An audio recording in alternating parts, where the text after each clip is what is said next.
All right, so this video is going to be a brief overview of the CAP 2 assignment, critical assignment, part 2 on risk management. And just to flesh out a little bit here, sorry it's a little windy out here, the pick five, and I think I mentioned this last time in a video too, in one of the lectures. When you're looking for potential injuries, remember you're talking about legally recognizable injuries. Physical injury due to physical plant problems, cracks in sidewalks, lifted carpets, slippery pavements, those kinds of things. Today, obviously, or this week, we're going to be talking about agency liability and contract liability. So that's something you need to remember too. If you're producing a deliverable, someone's paying you money to deliver a product or a service, then of course you could be liable for failure to do that in a reasonable way or a timely way or whatever, competent way. Agency law, we'll talk more about that in another video on the overview of the PowerPoints, but that's a potential risk too. Who are you hiring? Who's representing you? An ad agency, a lawyer, a sports agent, contractors, those kinds of folks, interns, and those employees, all of that. So I mentioned this, I think I mentioned at the very beginning of the term, all of like 2 weeks ago. Remember when you're, it's okay to obviously look up the court cases and all of that, but be sure when you're reporting the facts in your case studies, don't cut and paste, paraphrase, right? So in law school, we do what are called briefs. And a brief is basically taking, and you've seen these opinions already, some of them are 5, 10, 15, 20 pages. You get to Supreme Court level, some of them are 100 pages.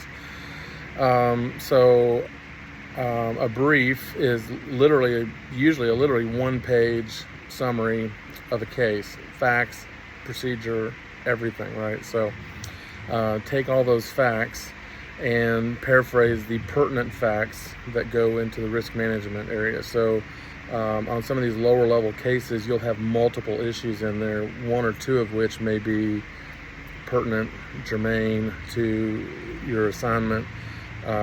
There could be some sort of constitutional issue or antitrust, something that's kind of a side issue.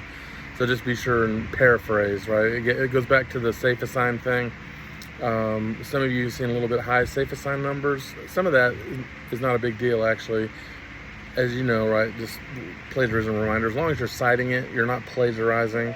So you may have gotten some points knocked off for basically like style points, like don't cut and paste the facts, rewrite the facts. You didn't plagiarize, because I know where you got it. You cited the case, you're good. But just paraphrase on that as well when you're writing. And then also just be sure and use the legal terminology, so someone's not, they didn't get their leg busted, they were injured, with a broken leg. So kind of use legal language, professional language, not just of your discipline, but of the law when you're reporting these things. The instructions mention cases from newspapers. I would shy away from some of that, because while I know you might read in the paper, I'm trying to think of anything real recent that I've read in the sports pages. I don't know if there's anything like super recent, but by the time you read about something in the paper, it's probably not going to get into the courts for 6 months to a year, because first of all, someone will have to assess whether there's an injury, is there a lawsuit, got to hire a lawyer, got to get a court trial. So you're probably looking at things that are at least a year older or more. So, but if you know of a case in your head, like Lance Armstrong. I heard some bit on something about Lance Armstrong, or the bicyclist from years ago.